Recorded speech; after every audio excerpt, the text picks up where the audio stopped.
बिस्मिल्लाहिर्रहमानिर्रहीम। अस्सलाम वालेकुम। ताज़ा अंगूर का जैम।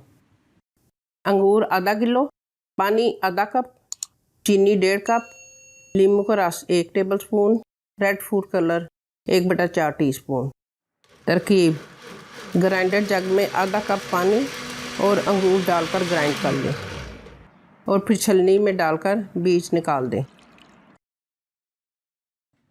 अब रस को पैन में डालें और चीनी और फूड कलर डालकर गाढ़ा होने तक पकाएं।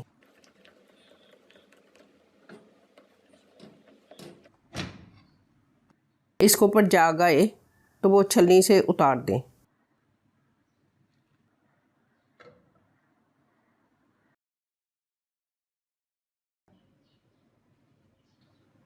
आखिर में 1 टेबलस्पून नींबू का रस डालें।